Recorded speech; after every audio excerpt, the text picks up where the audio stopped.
Welcome to the Man Up Podcast, where we challenge men to stop waiting for the storm to pass and face it head on. Today, Terry sits down with adventure captain Jon Broce to talk grit, grace, brotherhood, and why men can't walk alone. Lock in. This one's for you.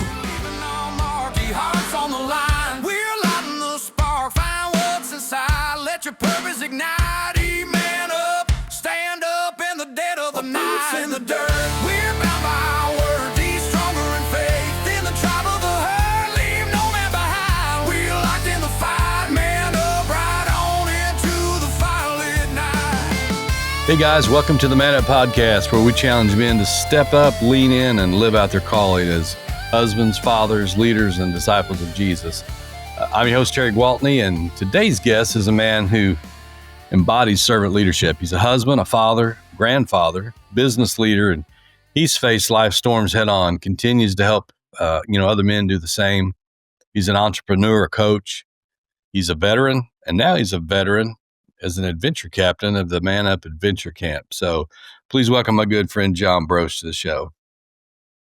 Oh, hello. Hey, Jon. How are you? Hey, how are you, sir? Doing good. Are you recouping? You're about almost a week removed from camp. Yeah. So we left Sunday around noon, and got to drive back to our place in Kentucky and stayed there for a couple of days, and then went to Greenville, South Carolina, and got home to Florida yesterday. So it's been good, man. It's been a good week. That's awesome. Well, I want the audience to get to know you just a little bit, everybody in Man Up Nation, kind of see where you're coming from.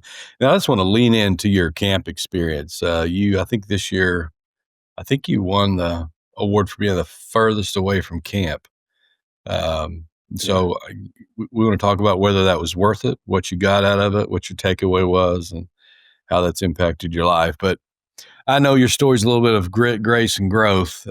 So before we dive into all the camp stuff, let's give our listeners a snapshot of who you are. Like, where'd you come from, your family, what shaped your outlook on life, leadership, all that good stuff. Yeah, man. So right now, my story kind of starts with I'm a recovering roofing company owner, right? So we sold our company last year. I'm a fourth generation roofer. So my great grandpa put the original gold leaf on the Capitol in West Virginia. I was born and raised in the country there in West Virginia. I've had a fun life. I was raised to overcome things, right? So I always think that hillbilly ingenuity always helps you be a better entrepreneur because you learn how to solve problems. I was born with my feet turned in, so I wasn't ever supposed to walk. I had a real bad stutter and a lisp, which I still have it. Went through high school with a lot of adversity, if you will, with that. And then, always knew that there was something more, and I've had some encounters with God throughout the years, and just excited to have been a part of Man Up Days. Will be this past week. It was one of the coolest things I've ever been to. One of the most spiritual things I've never been a part of. So it's that's the quick story. That's the Reader's Digest version. So that's a pretty big statement. One of the neatest experience you've ever been involved in. Unpack that for us a little bit. What places that camp experience in that box for you to say that? Yeah. So, man, one thing is I can't stop talking about it, right? So even like last night, I went to the gas station just right down by the store there. And, I've always considered myself a man of faith. I've always tried to lean into servant leadership. But I walked in there and there's this guy behind the counter, and I'd seen him a couple of times. It's always just been pleasantries. But last night he said, man, like something about it, like that you walked in with some type of a spirit and like, I want to get closer to God. I'm like, wow, hey, I mean, like, Lord, I've been praying for this every day for the last, I'd say 7, 8 years to put somebody in my path every day. And typically somebody shows up, but that was just, it felt different because, like when you go to Man Up Camp, what I would say for the listeners out there, and we talked about this the other night, it's deer camp, with a revival involved. Like it's incredible, man. It's incredible. And then Saturday night was one of the coolest things I've ever experienced. Like I've seen the Spirit move in. I've seen, whole churches and whole revivals actually happen. But when you have almost 400 men there and you just watch the tent actually fill up, like like a wind came in and just filled up the tent, and God showed up, man. Like the Spirit was there, and like you can't unsee that, you can't unfeel that. It's kind of like eating apple pie. Like you can't say I didn't eat it, right? Even though the pan's empty, I know it was there, right? So that's what I mean. Like it was something that you have to experience. I've never experienced anything like that before, so it was awesome. Yeah, it's always interesting to see how it's kind of hard to tell the story of what to expect to somebody that's never been. I mean, let's be real. We live in a society that is not, it's easy for us to become soft. Like 3 days, no TV, on my phone, sleeping on a cot or on the ground. Man, I don't know about that.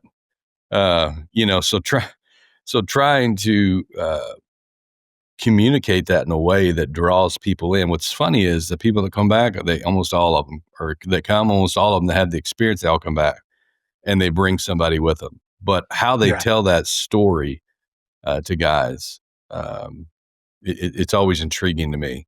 And I know you came in the first year and you came in as a captain. And so if you're listening today and you've never been a man up, the entire camp's broken down into groups of no more than 10 guys. And those are all led by what we call an adventure captain. And there was close to 50 of those guys this year.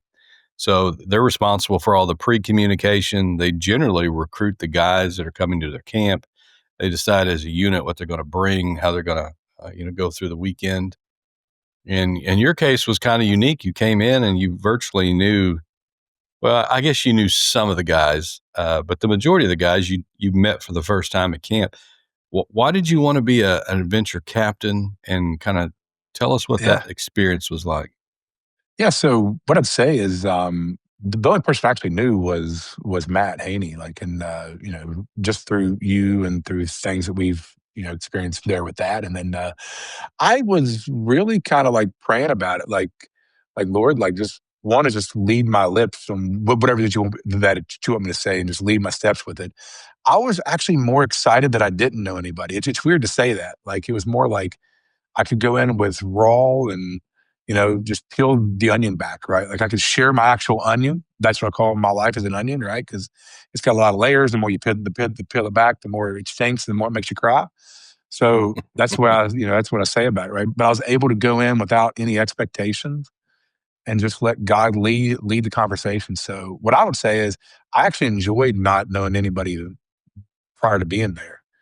Um, and then just watching God like open up men's hearts as you're sitting there around the campfire. One of the coolest things, which we've chatted about it, but like one of the coolest things that I really got to experience is like we're sitting there like the first night was Friday night, right? I'm sitting there talking to one of the men there, and we started talking about Peter, and we started talking about like him walking on water and that whole story, and like he had his eyes on Jesus and he started to sink, and which is it's a great sermon all in itself. But I started talking to him like, listen, like the way I've always looked at that story too is there's an underlying tone about being a man and having courage and like stepping out of the boat, like just getting out of the boat and walking on water. Because if you can imagine, like the other 11 in the boat when he gets back, they're all like naysaying him, like, "Why'd you take your eyes off of Jesus?" And about Peter, I'm sure he's like, "I got out of the boat. What'd you do?" You know what I mean? Yeah. So like, Armchair so like quarterbacks. armchair quarterbacks, right? Like he actually got out of the boat and had courage. So he might have been a coward at times in his life, but the man had actual courage, and was a real man in my mind. And so we started talking about that, and like, 11 out of the 12 that got called in to be disciples. And so we just have this whole fun conversation. And then boom, Terry's up there talking about Peter. I'm like, what is this? And like the guy, like, he like shrugged me, like, did you tell him our conversation? And so like, but this continued to happen like every sermon, man. We'd sit by the campfire and have a conversation. And then 3 minutes of every sermon was like geared towards exactly what it was, exactly the verse. And I'm like, wow, like I've never experienced that before. Like I've been to revivals, I've had conversations. I've never been able to have those campfire talks turn into a sermon that nobody knew about, right? So Mm. God was in each one of those campfires and would take that and then go anoint the lips of everybody that was given sermons. It was the most amazing thing I've ever seen as far as that goes.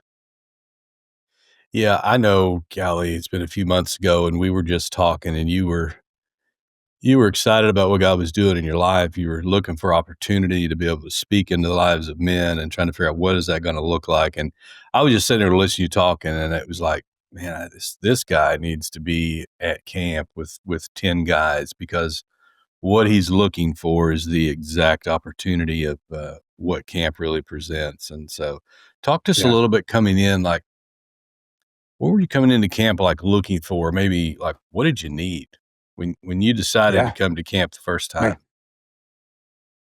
So my side was, man, that's a great question. I don't know how to answer that, but I'll say this. You know, the very first thing that we did was really the most impactful, right? Was to meet with the team, to write down what it is that we want to be prayed over, and to write this stuff down. And then you take the hike in, which I told my wife it was 6 miles, which I think it might be a mile, but it was Felt a like hard 6 day. miles. It was like 6 miles, but it was like a mile walk. Yeah, I mean, it was an awesome hike. But then, like right there in the middle, like you just come up and it just opens up, and there's this cross there. And then you get to nail your. I said I get to nail my shame and my guilt and everything to the cross, and then Mm, allow God to work. Seeing that and these men that I just met, right? Like personally, got to hug the first time, write this stuff down and just watching the tears stream down their eyes before camp even started. That's what I was there for. Um, you know, and then to watch that work throughout the rest of the week. My personal thing that I wrote down, I'll go ahead and say it. Mine was I've been carrying a lot of shame when it came to what happened with my kids and the background and everything that's happened in my 3 marriages. And now I'm in my 4th marriage, like all this stuff that I was carrying, all this shame. But I think that God uses all that when you get down beside that campfire to talk to these men to share your mhm, story and like why that you got to try to make a marriage work, why that it's really important to to love your wife as Christ loved the church and gave himself for it. And then you go further and says that to return her back to yourself without blemish. Like that's a very hard thing to conceive. And my first 3 marriages, I didn't do very well at that at all. And so I carried a lot of that shame and that guilt and what that carried into the rest of my life. And my mm, kids are suffering for that. And so that's what I was able to nail to the cross. That's what I was able to leave there on the ground there. And mm. being able to share my story with those men who were also suffering and going through these things as a father and as a husband, and talking about like, hey, listen, I used to treat my wife this way, and I still do this. I do like, and just being able to walk them through biblically, like, hey, this is what it says. Like, how do we get there? And then, Yeah. of course, Saturday night, that's what you preached on, and we were talking about that around the campfire. Like again, like God anoints lips, and it's crazy. But to me, that's what I was there for, is to experience and see that. I didn't know that that's what I was there for. I actually went in with an open mind and an open heart.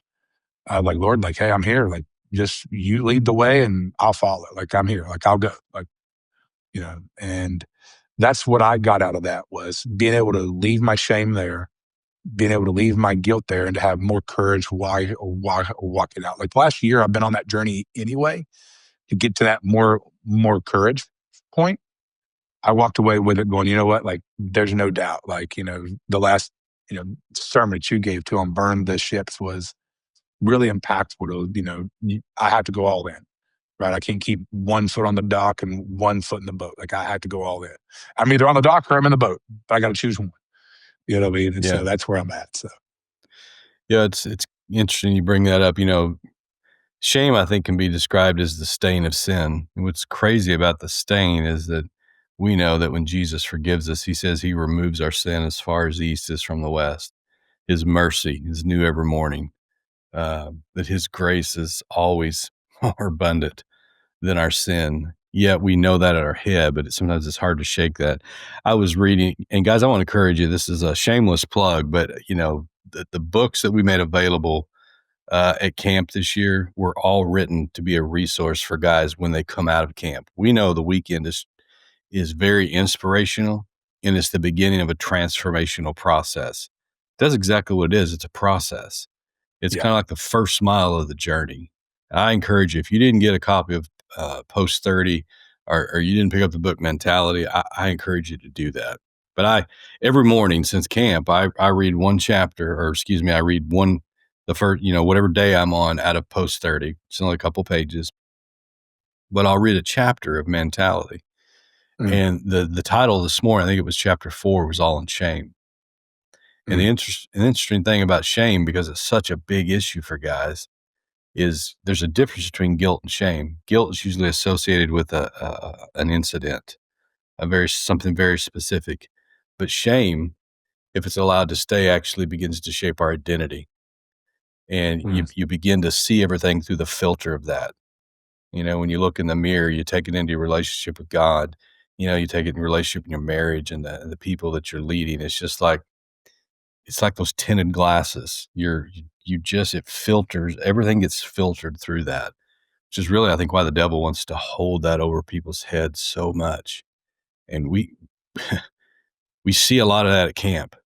And I think one of the powerful things is when you can take that many men, come together and just be honest. There's a couple things that happens. One is like, wow, I'm not the only one. And two, just like it says in James 5, I think it's 16, is when you get that out, when you confess it, you pull that thing into the light, you confess those sins one to another, that's where there becomes power, and that shame, begins to lose its sting. And I'm sure you had to see that with 9 or 10 guys in your group, because it seems to be a recurring theme around all the campfires. Was that your experience? Oh, 100%. I mean, it was, guys, and, I don't want to tell the whole stories, right? But because I think a Sure. lot of this is in confidence, but like some of the guys were talking about, like, they used to hit their wives and they used to be alcoholics and addicts and all these things. And you're sitting there going, and they were just carrying all this guilt and all this shame because of it. And it's like, listen, like, yes, it's terrible, right? But the only way forward is through Christ. And like really just breaking that down. But me having that conversation, knowing it intellectually, if you will, right? Knowing it logically, knowing it, I've read it a gazillion times and take you right to the verses of it, knowing it's inscribed in my heart, I never applied it until I started talking about it and like try to walk these men through that. And that's when I felt the guilt and the shame just kind of just release, that, and, like, when it started to happen, like, I could start to feel it. Like, I just couldn't realize, like, God, like, what are you doing inside of me right now? And then the cool thing that we have at the camp is the Cracker Chapel, right? So I just went over there, man, and just gave it all. Like, I don't know how long I was in there, but, and for those that are listening, just like you go in there, you start talking. And it's your prayer cord, it's your prayer box, and you literally just give it all to God. And like that was the moment when I really felt that shame come off of me. And just being able to tell part of my story was, like in my first marriage, my first wife cheated on me, and by all means of the world, everything that I did could be justified, but I didn't follow what the biblical standard was. And that set out the wake for the rest of my life, right? So I could have left, right? Because there's anger and there's hurt and there's all that stuff there. Or I could have reconciled, right? I chose option 3, which isn't an option. So I stayed and I treated her really, really bad, right? And I said really, really mean and bad things to her. And sure, the world will justify it all day. And I did for many years. And, I'd come over, I'd been able to overcome that a few years ago, but just knowing that God was able to line up all these breadcrumbs behind me for me to go back and say, that was the moment that you put all this hurt into the rest of your life with your family and with your kids. And then that begat to the next thing, and to the next marriage, and then to the third marriage. And then, I don't know how deep you want me to go with that, but like, because of those decisions, my children are no longer in my life. So, but anyway, so I told you all that to tell you this. I don't think that we go through all this stuff just to go through all this stuff. And I was able to share that story with all these men. And now that, like I've been with my wife since 2012 now, and we've been, married for 11 years, and it's a wonderful God-focused marriage, but what I would say is that I finally figured it out, right? God kind of smacked me in the face, but it's weird to take a guy that's been divorced 3 times and start giving marriage advice. But I think that I could take all the dark stuff and bring it into the light and say, this is why that you want to follow the biblical principles, is because you don't want this to happen to your family and kids. Yeah. And and that's the burden that kind of got released this past weekend, right? It was like that shame was gone.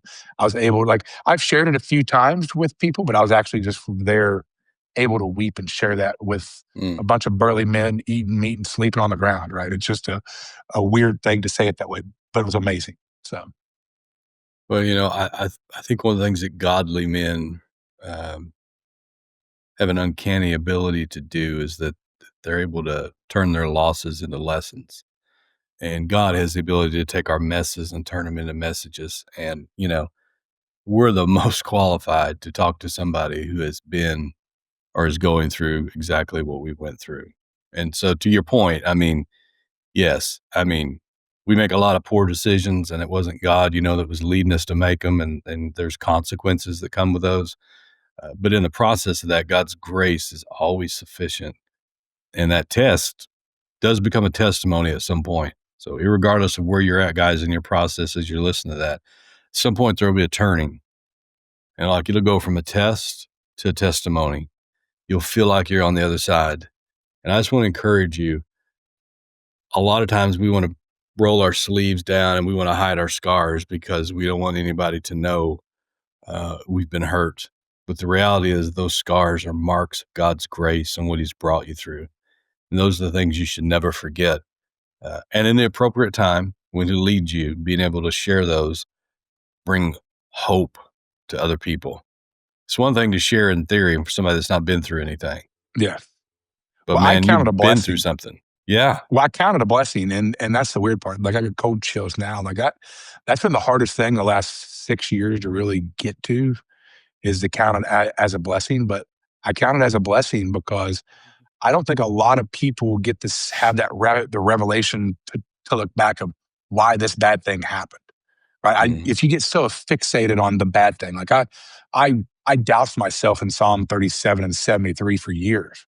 One with David and one with Asaph, and the one that just took me to my knees about 7 years ago. Like, I read, I could probably recite 73, but like when you get into verse like 16 through 18, and then you get into verse 21, but like the thing about it was when Asaph was writing that, and he's talking about the slippery feet amongst all the people that are prospering, because I'm a good person. It's a woe is me in my mind chapter.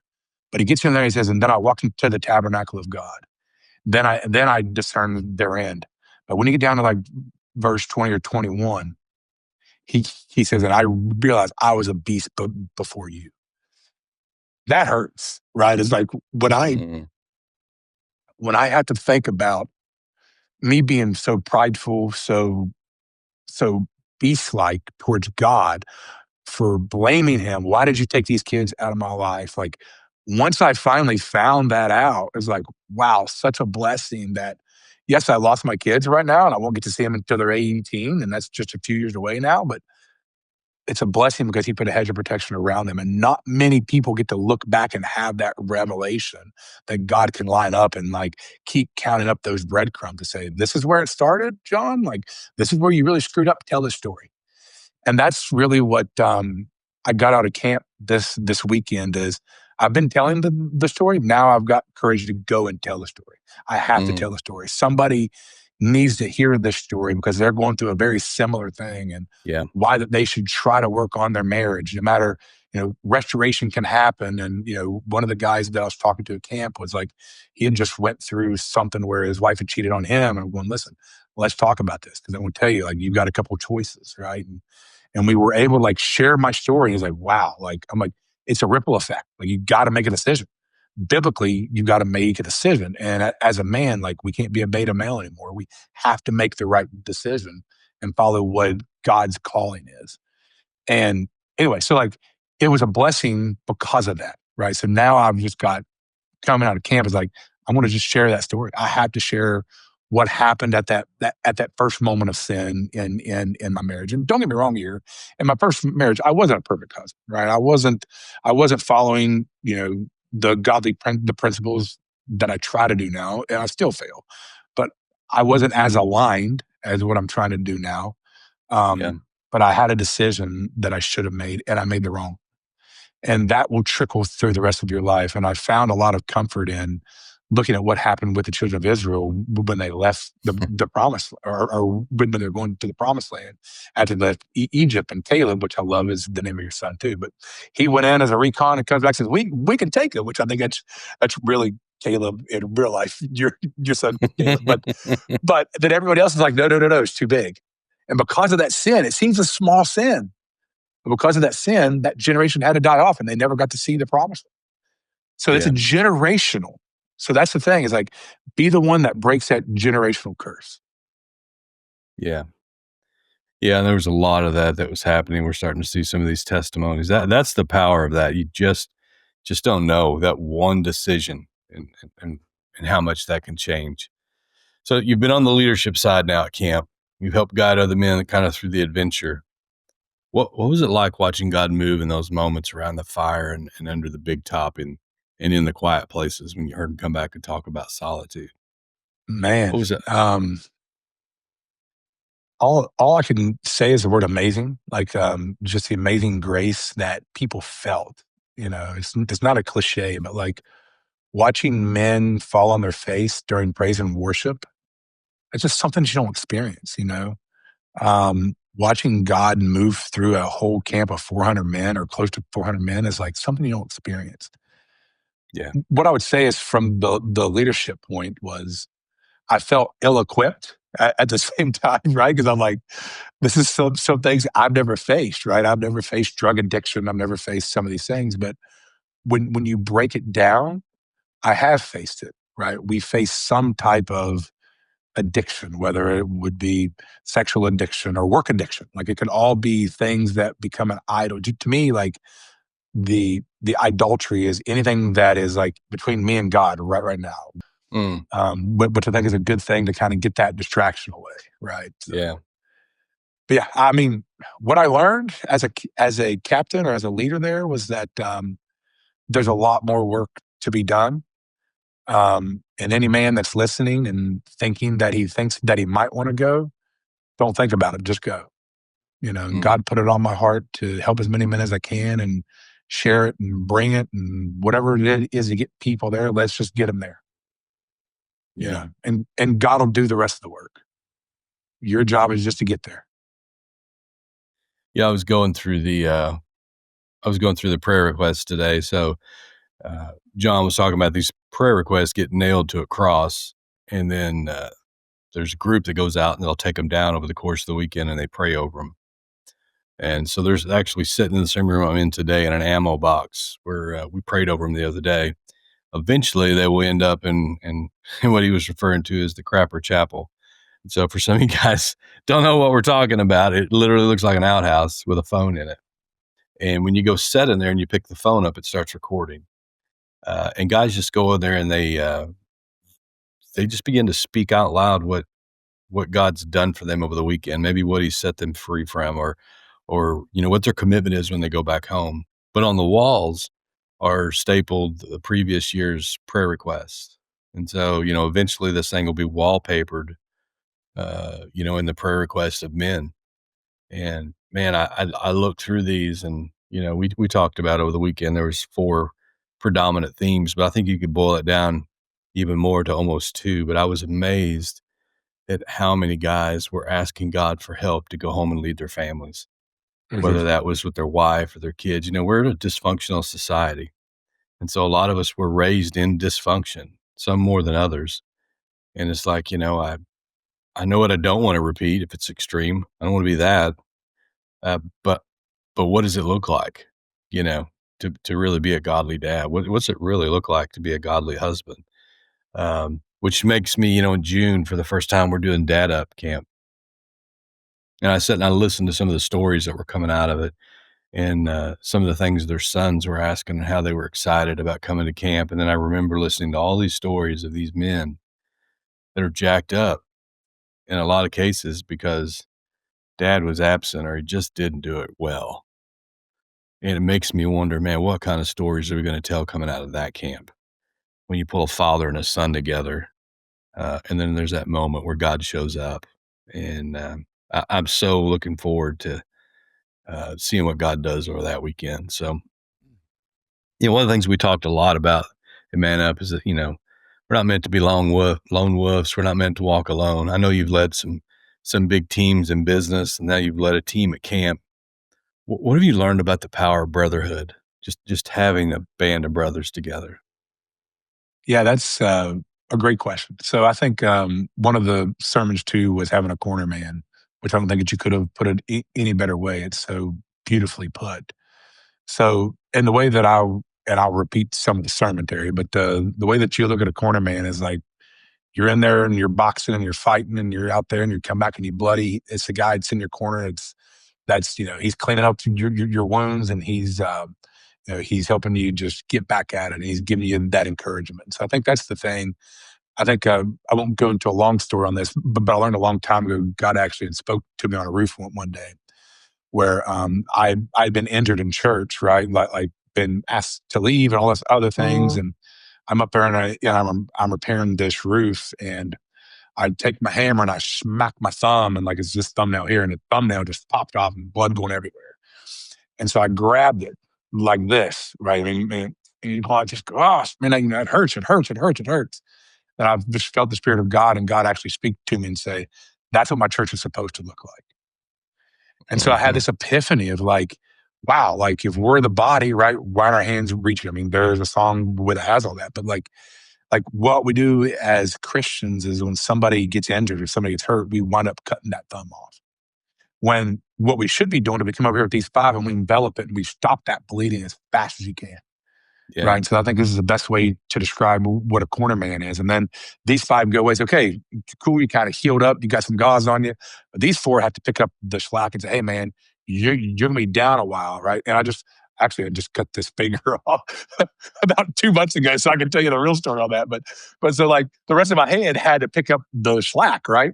So if we're truly the body of Christ and we don't cut the thumb off because it makes a mistake, we envelop it. And we hug it and we pray over it and we lay hands on it. And we actually like try to help push it through. Instead of severing it off, we then pick up part of the slack. That, in my mind, that's what a corner man is. And I've had that epiphany probably in 2010, right? This is prior to me even having all these, other bad things that happen. So God speaks to you in different times of your life. But that's always stuck with me. It's like, to me, that's what a corner man is. Like, hey man, I got you. It's a bad day. I got you. And to me, that's what leaving that with is a band of brothers, because I think that the thing that we wind up conflating, right, is that we do become the sum of our closest 5, no matter what.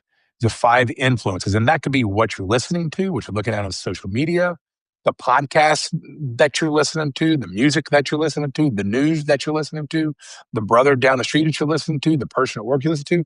Whatever the closest 5 things that you're listening to is what you become. So what you consume is what you become. And so I think that's one of the most important things that we had the real conversation on with our our team of 10 is like, be careful what we consume. If you get over to where that you're consuming something, reach out. We're going to help you. Like, we're going to give you good things to consume. And we've already actually had that this week with one of the guys in our camp. He's like, I got to listening to this podcast and, it's not really like bad, but it's not really good. He's like, I just felt bad today.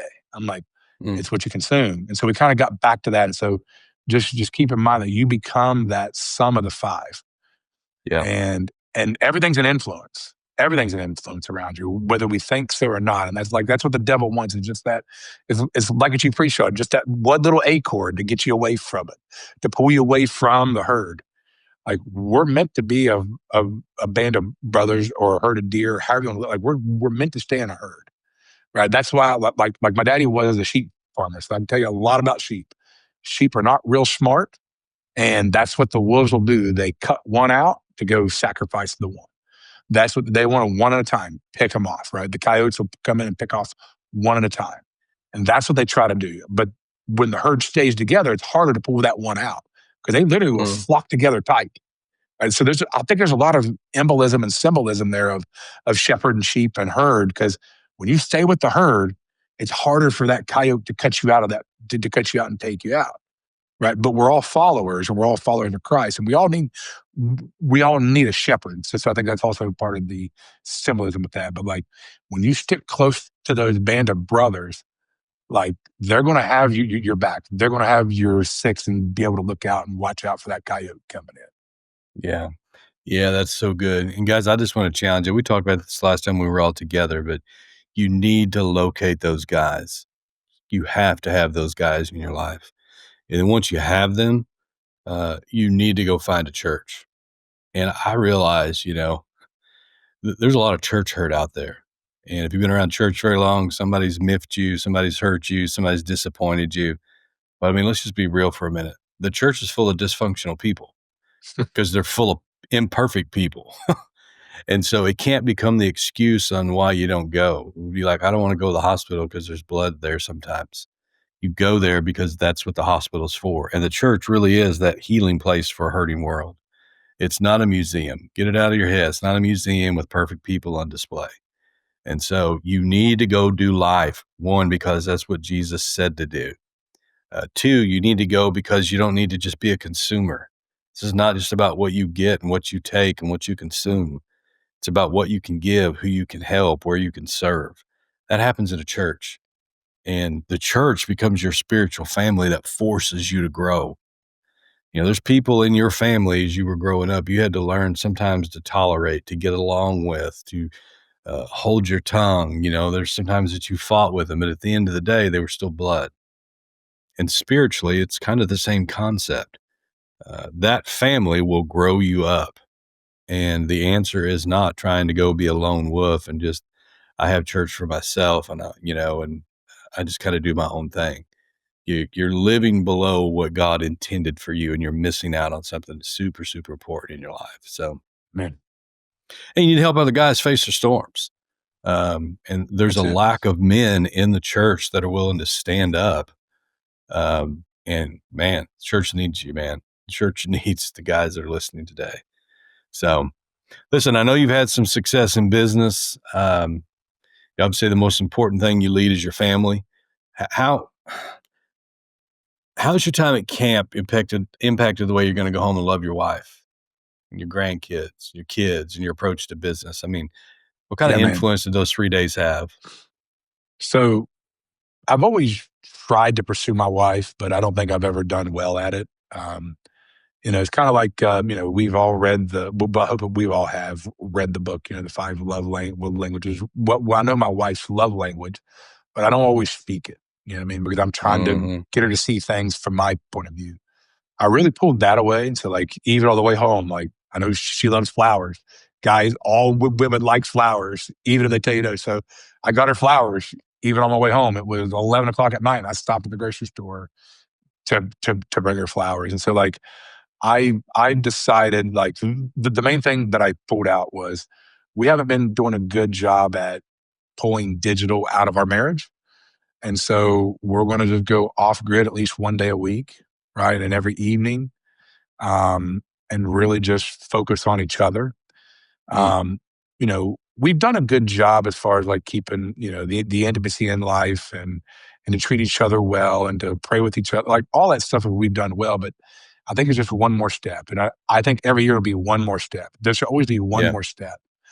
And to the point of, always pursuing my wife because we're built as conquerors. And I know you preached on that, but like, that's something that I've always said is like, we're hunters and gatherers and conquerors. Like, yep, I got this done. Now let's go do the career. Okay, now we got kids and now let's go do the next thing.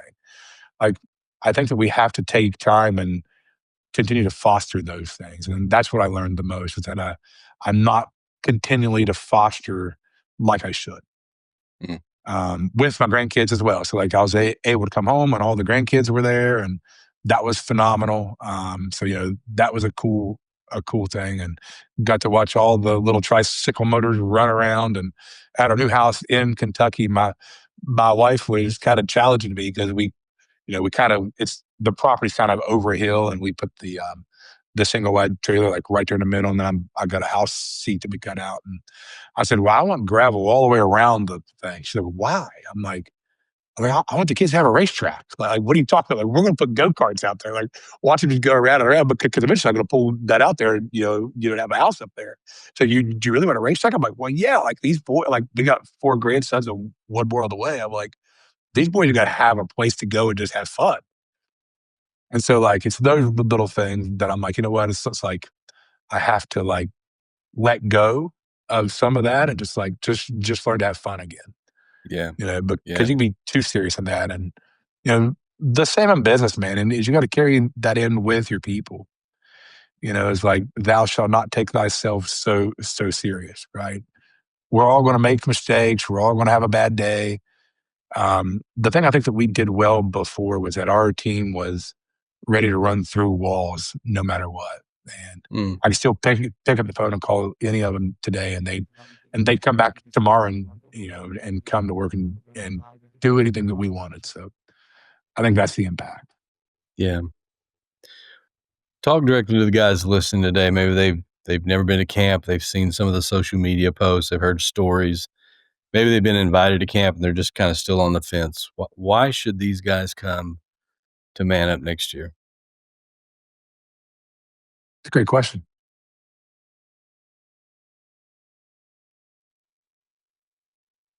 I would say the number one reason to be there and the number one reason to not miss it is if you're really looking to have God move you inside of your life, this is the place where he definitely showed up at. I said it at the top of the show, but Saturday night was the most incredible thing I've ever experienced. Like, it's the most, like, I've seen a lot of things, but,